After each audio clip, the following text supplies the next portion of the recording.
Good morning, everyone. Today I'm going to talk about container application development and things you can do within Azure. So this is not very uncommon topic, but I wanted to highlight what all you get in Azure for your container-based application. So that's the whole idea. So what I'll start with is the local development experience, and then I will move into pushing the container into some container registry and then hosting the container in many different ways. So when I say hosting the container, it means basically how you host your application in options available within Azure. For example, in container apps or container instances or app services, which is based on container.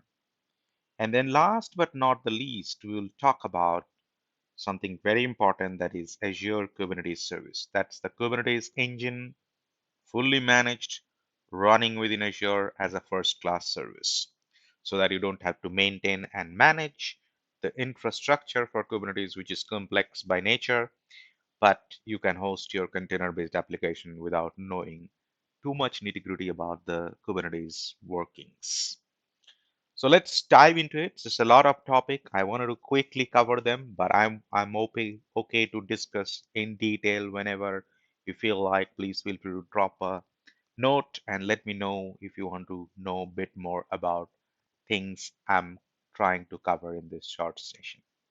So when I begin with this, I wanted to give you a picture of what I am wanted to achieve. So as a developer, I build application in the local machine in my laptop or a dev box using my Visual Studio or Visual Studio Code. And then I probably have a Docker engine running somewhere locally where I can just test my application, Dockerize it, and test my application.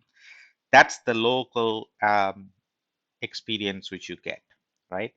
And then once this is sort of like looks final to me, I build that image to a container-based images and then tag it based on the registry I want to put that image to. So that is important for you to first rename or retag the image into the registry URI. And then because it is Azure, I'm going to talk about Azure. I can push that image into Azure Container Registry, which can be private or public registry based on how you want to configure using username and password, or make it a closed one within the organization. Or I can also push it to a public registry like GitHub, where everybody else will be able to pull the image from and use it from that thing. And then last but not the least, I can deploy it to Azure Kubernetes Services. So if you replace this Kubernetes icon with Azure App Services or Azure Container Apps or Azure Container Instances or even a virtual machine running Docker engine, they are all the same we're talking about. So the hosting environment doesn't really matter as long as it supports the basics of running a Docker based application. So you can run that Docker image, which is in the container registry, wherever it could be, into any Docker hosting platform, right? But specifically to Azure, we offer certain different types of things, which we'll briefly talk about it and go in detail in separate discussions. But for the for the conceptual picture of it, it looks like this. Okay. So let's now jump into the demo machine, and I'm gonna open my Azure portal. So whatever I have done in the portal are basically done via script. It's easy because you can run the same script again and again. But overall, in a nutshell, right, you can actually go and I'll show you that. If I go into the resource group, few resources, let me switch the directory.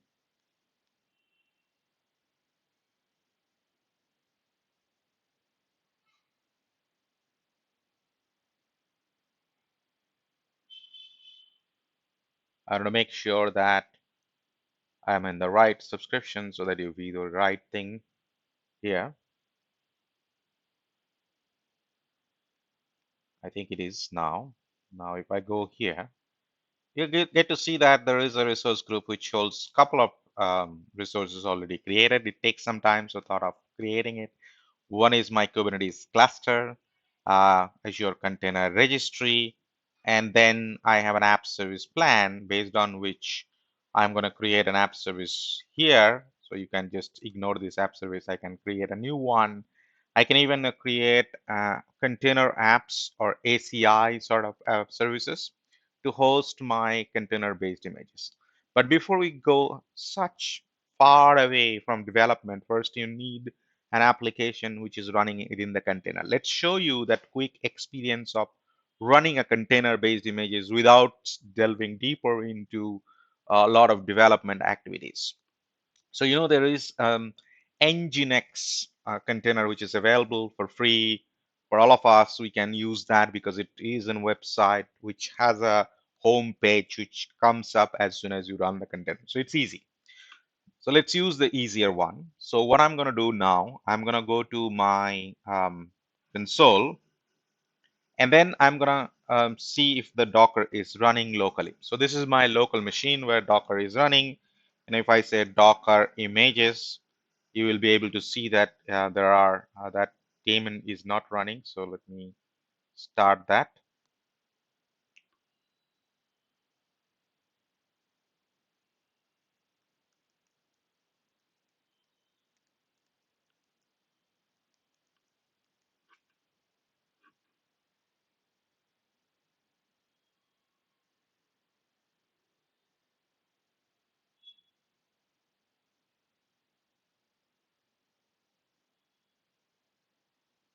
That's interesting stuff because this is important. However, if it is not there, we can use something else also.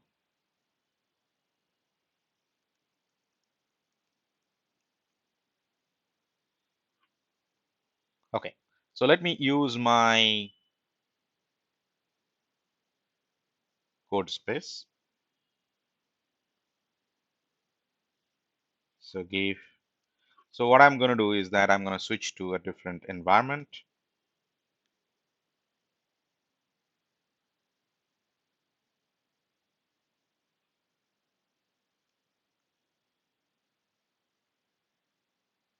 And then I will go to,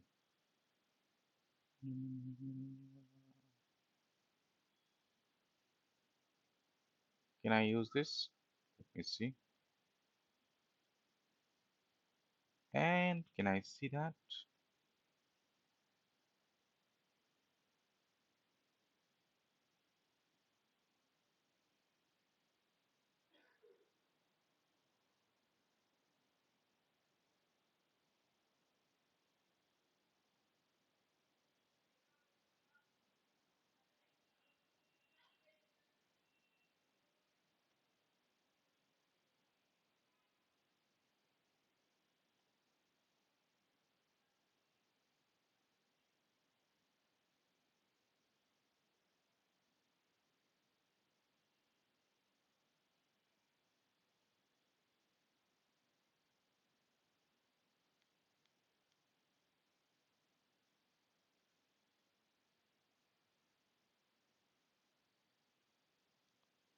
This is interesting. So let me just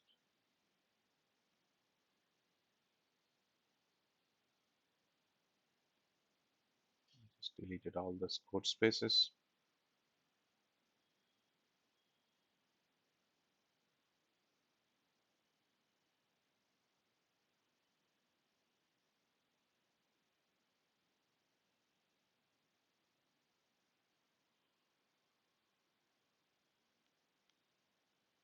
So I'm unable to create a code space. That's interesting. So let me just quickly check.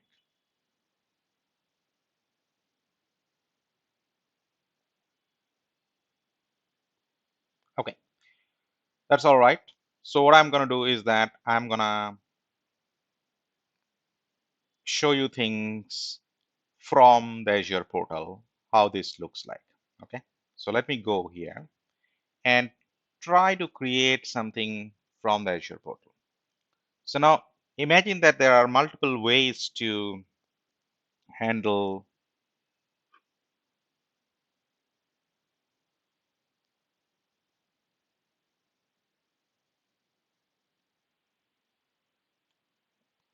All right, now while this Docker is kind of fixed and it is running, we can. All right, now the Docker is running in my local machine, so I could able to run the Docker daemon in a separate window. This is the output you can see over here. To test whether Docker is running, I can just run something like Docker images. There is no image, so it's fine. Docker PS, there's no Docker runtime running. To test, I can say Docker run hello world, and this will download the hello world container, which is only for testing, and give me an output that this is running. You can see that now the Docker images will have an image, and Docker PS will not have anything. But if I see the dead container, I'll be able to see it over here. If I do it without -a, there will be nothing. But that means that Docker is working as expected. Now I can do a quick development over here. Now I will be using something like Nginx, so I can do a Docker pull while I'm talking. And Nginx is a container given for development purpose, so you can use it. It's very easy. So it has a page. So whenever you host that container, it at least have a home page which you can test. You don't need a full-fledged development. So we can bypass all the development nitty-gritties over here by using the Nginx container. That's the whole intention behind it. Now, if I say Docker run to run it in a detached mode, that is without, it will wait for me to finish that. And then it'll run in a background or a daemon mode, sometimes we call it. And then I say Nginx, and I just run it. And now if you say Docker PS, it'll show you one entry, that is this one, that is the Nginx one, which is running at this point in time. Now, if I go inside the Nginx to access the page from outside, I need to configure some network. But I can go inside and test it out. So I'll say execute -it, name of the container, and the command I want to run, sh. I can run curl localhost to test it out inside the container, which shows me the Nginx home page, which is an HTML, simple HTML page. So this is working. I come out of that and I say Docker images. Now, this is the local image, developed locally, built locally, available locally. Now, to use it in other container platform, I need to push it to some container registry. Now, I'll be using, for the demo's sake, I will be using this Docker Hub, which is easy. You can even go ahead and create a login and you'll be able to create the repository. So now if I refresh it, it only contains two things, sample web and Nginx. So I can just give a name to this Nginx. So in Docker world, we call it retagging. So I tag Nginx into my repository name, that is this one, that's the username, and Nginx web. If I do so, I can then log in to this local console. So if I say Docker login, if there is no login, it'll ask me to provide the credential. If you are in doubt that which login you are in, you can log out and log in, and it'll ask you again. So same Docker Hub credential can be provided over here. That will let you log in to this console, which can eventually push the image into the Docker Hub. So by logging in, you are able to push this image into Docker Hub. So by doing so, if you do that,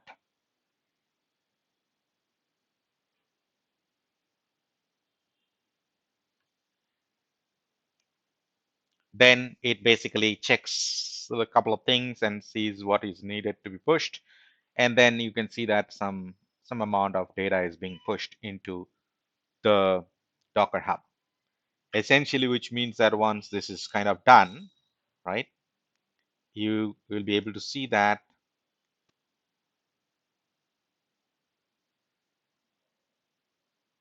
Nginx Web is coming up.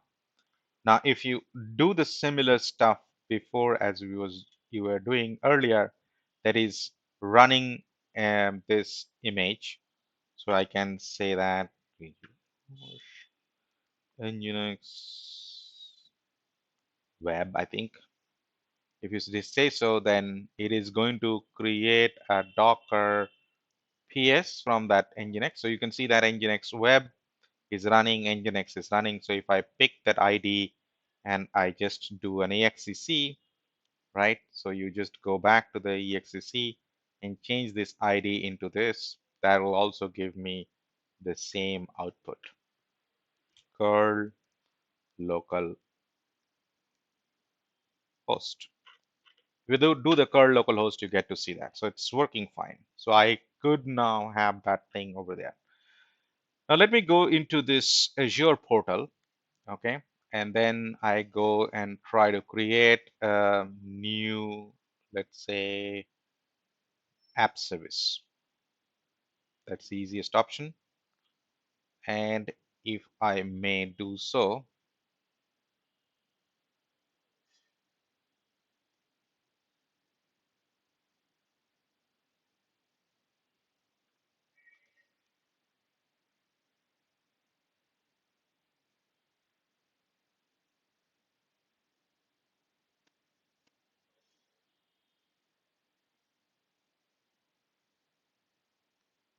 okay, web app for, I can also do the app service. So let's just show you that app service from here. Let's the easiest option. And if I go ahead and create an app service, you can see that there is an option called Docker container, right? Static web app and all these things. So I want to go back to my Docker Hub first to show you that this is updated. And if I go into this Docker Hub detail,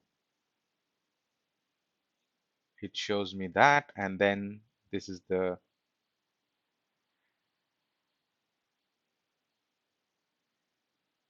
let me increase the size to view it completely.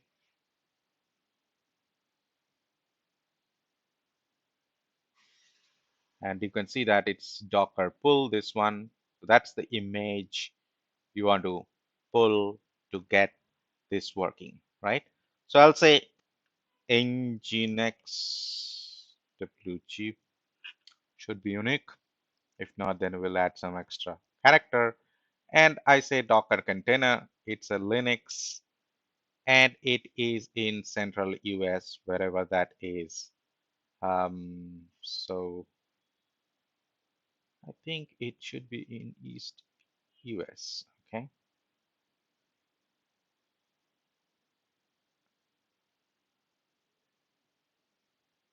It's plan 28, 11, 22. So this is the one which I created yesterday, so it should be fine. And then I say next Docker, and then you can see that there's a sample quick start. You can say choose, or you can choose an Azure Container Registry, Docker Hub, or private registry. I can choose a Docker Hub, which is a public image and the tag, right? And that is the image, and this is the tag. So I don't need to give the full thing.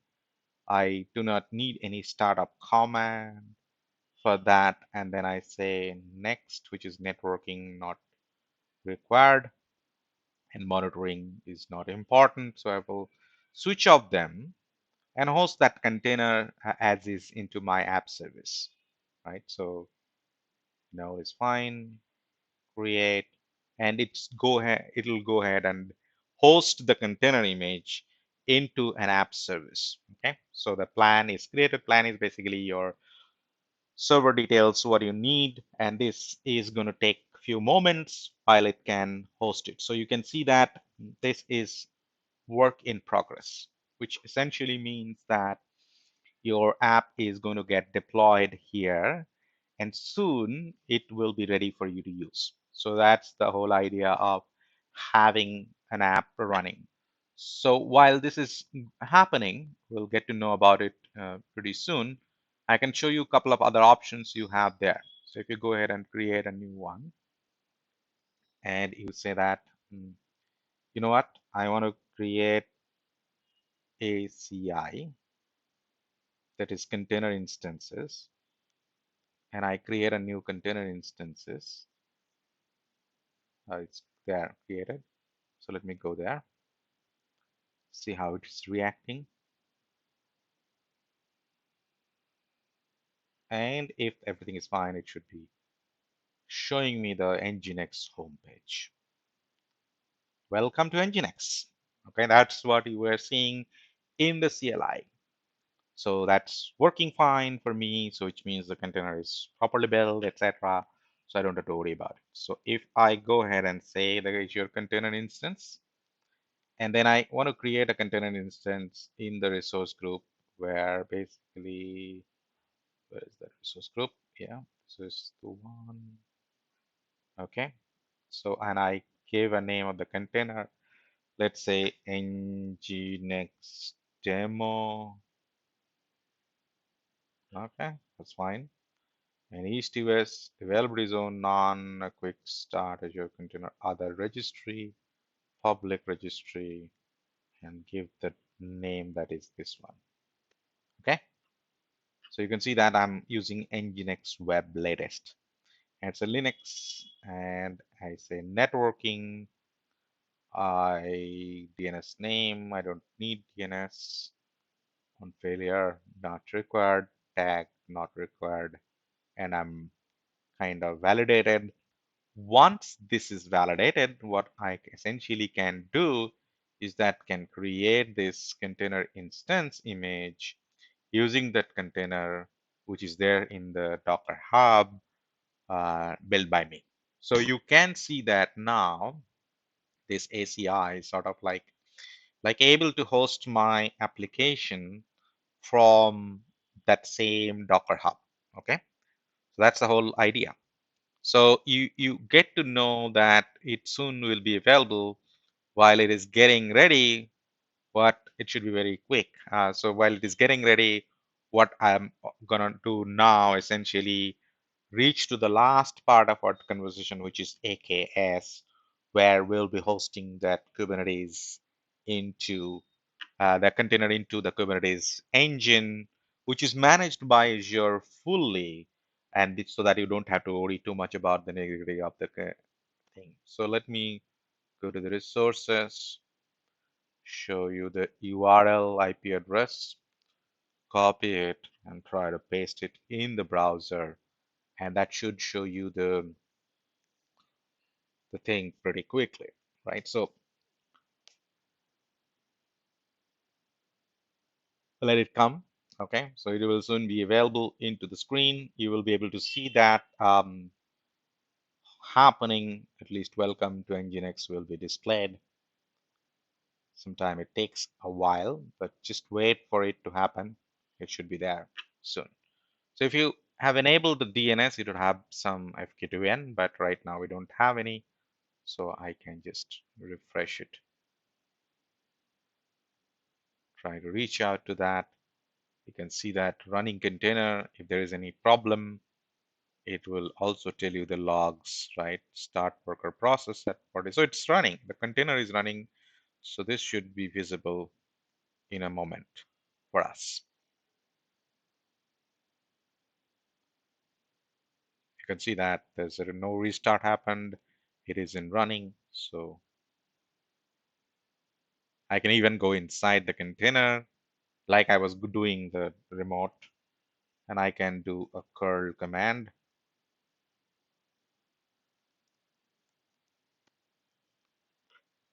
Just test it out, and then it can, you see that it's running.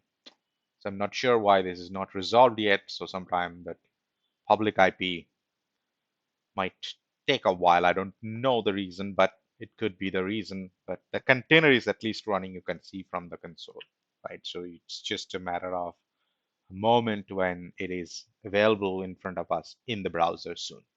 However, let's move into the next phase of the demo. And I go into the AKS cluster, which I have already created. So it's just a single command. You can create an AKS cluster. if you want to explore what all options available, you can go ahead and create a AKS cluster from here. Once you create the AKS cluster, you get the certificate downloaded into development box from where you connect kubectl command line utility to work with the AKS. The Kubernetes API is the way to interact with Kubernetes. So the kubectl basically abstract those APIs and gives you an ability to run a few simple command to do some things, right? Otherwise, it becomes very complex. So it is connected. So I have just copied this and run it on my local machine, right? Let me just clear the screen up and then stop the Docker daemon also. And I want to show you that kubectl get pods. If you do that, kubectl is the right command. And then you will see all the pods running locally into the machine. Now, if I make it in watch mode, that means whenever there is a new pod, it will be shown up over here. So I can go ahead, let's say, and delete this pod and it will be deleted. Okay, like that. So I'll say alias just to avoid typing the longer kubectl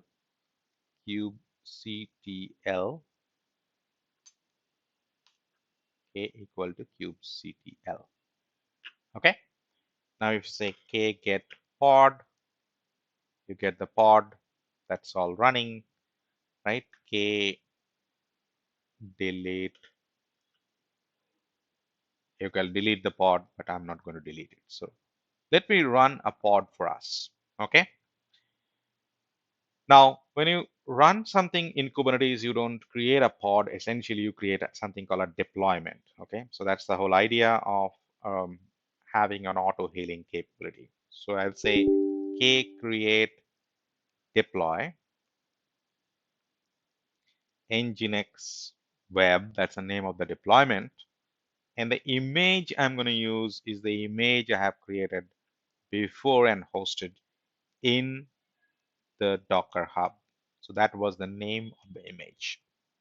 And everything is fine. You can see the third container popped up. Okay. And it is saying pending. Soon it will be available, up and running. Right. So that's how the container runtime really works. So I'll say k get deploy to see what all deployments are there. So I can probably clean up few deployment like sample web and web.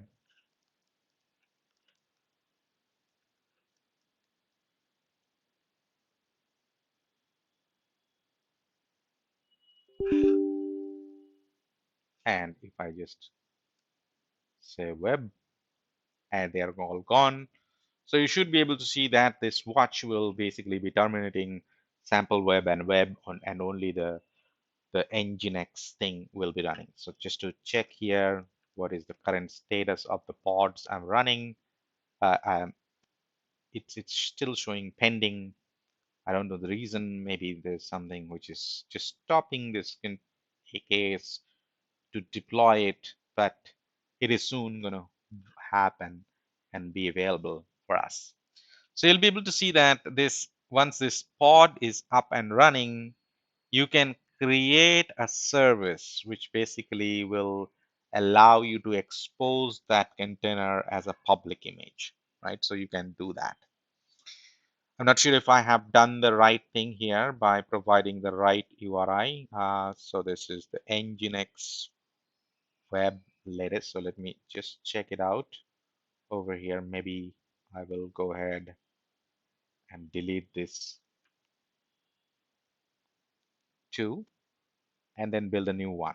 So what I am going to do is that I'm going to create the deployment and I'm going to use the copied text that contains the Docker pull, but it also contains the tag. So let's use that one.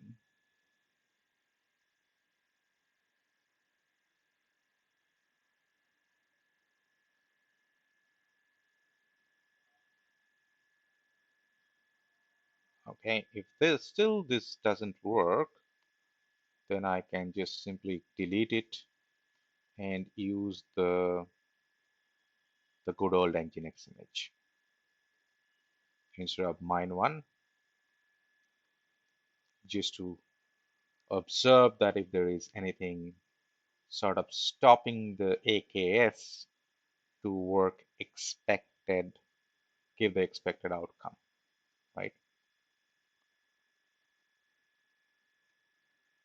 Should be soon available. So it's also pending. I don't know what is the reason why it is pending, but it should soon be available. Docker.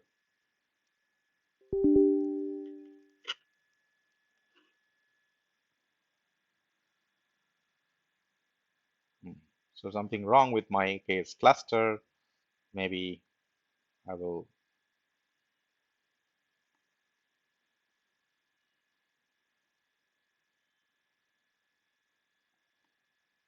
I'll probably have to restart the cluster.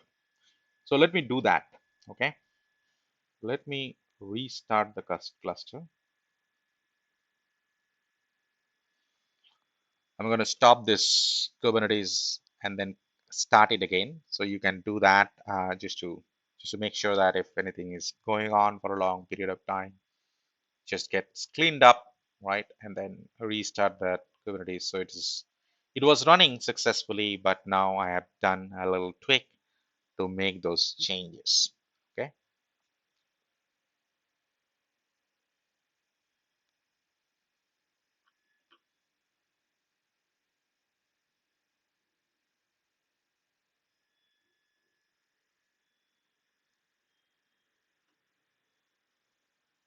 Still, you can see that none of these activities were happening as expected.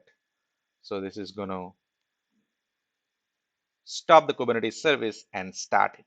So essentially what I was trying to do, which I couldn't make it working, is that I was trying to deploy the container into my Kubernetes and show you how that looks like, but somehow the container is not spinning up, which is quite unfortunate. But however, that will work because I have done it for many, many times in past, and it is just exactly the same thing, which I'm going to show you now, right? So once this is stopped, I could restart it. So let me wait for a moment. Now, after the restart in my Kubernetes cluster, you can see that now the watch is showing that it is running. So which means that if I now go ahead and say kget pods, it should be showing that it's running, right? So that means my deployment is successfully done. It is able to host a container within a pod, as the name suggests. It's a randomly generated pod by the deployment. Now I can expose it as a service. Now by exposing it as a service, you will be able to access it outside of the cluster. Now in the cloud scenario, um, typically these cloud providers, they do provide something called a cloud control manager, which allows you to extend the Kubernetes service using their native load balancing capability. Okay, that essentially will give you a public IP address. Let me go try to do that. So if I say kexpose, by doing so, you are basically going to create a service, and then you say that that is the expose the deployment. So you say, what do you want to expose? So deployment nginx web, and then I will say that the type is load balancer. So if I say the type is load balancer, and then I also have to say which port I'm going to use. The target port is 80, so at default it will be there. So I just exposed it. Now by doing so,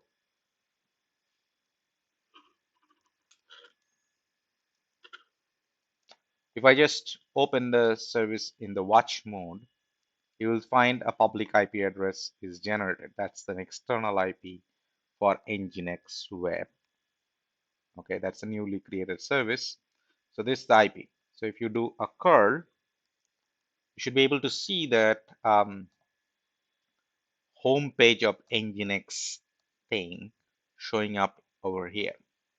You can even go to the browser where it is trying to connect to and then check things out. Let me see the health of the pod while it is trying to run. It's running. So it should be able to reach soon when it is resolved and then do that same stuff over here. So you can see now this public IP address is resolved for ACI, right? That's why it is coming. So previously it was not coming. So sometimes it takes a while to get the public IP address kind of mapped into the DNS and all these things. All right, so you see that it's a bit quicker. So even the curl couldn't figure out what I tried to do here, but my browser could.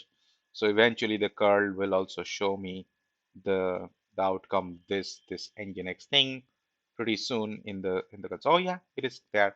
So you see that both the page are either in form of a raw HTML or in form of formatted HTML in the browser are getting displayed from the same public IP. In fact, if you happen to open this public IP from your local machine or mobile, you will be able to see the same page in the browser for yourself as well. So that's what my container-based application now running within a Kubernetes engine hosted by Azure, and we call it as Azure Container Instance, sorry, Azure Kubernetes Service, which is a first-class, fully managed Kubernetes engine for you to host your container-based application in the cloud, right? So you basically have all the capabilities of Kubernetes, but managed by somebody else to help you build that. So this is a very quick sneak peek of what we can achieve in the world of container,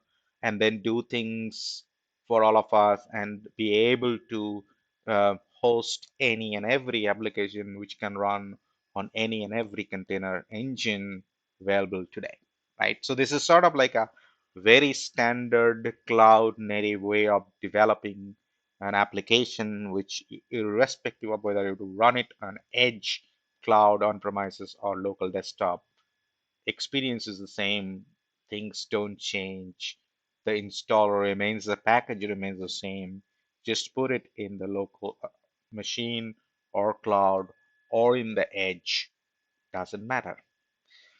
So thank you very much. Hope you have enjoyed this bumpy ride of fixing the demo while trying to do things, but this happens in every developer's life. So it is good that we experience that while doing the demo. It's not expected, but it is good to have that kind of bumpy thing so that we are aware that what we need to do to fix it. So I face challenges today like my Docker daemon was not running locally, which I tested yesterday. It was working fine, but today morning it was not running. So I had to run the Docker daemon in a separate window to make sure the Docker is working while I'll fix it later. Also, the Kubernetes was unresponsive, which was working fine yesterday as well. So I had to restart the Kubernetes cluster as a whole to fix that problem. And then it was all working fine for me. So all these things are part of the developer activity you might encounter every now and then. Your application, you have done it, so there's nothing you need to worry about it. It's all about where you put it. That environment is important. So thank you very much and hope you have enjoyed it. Have a wonderful day and see you again.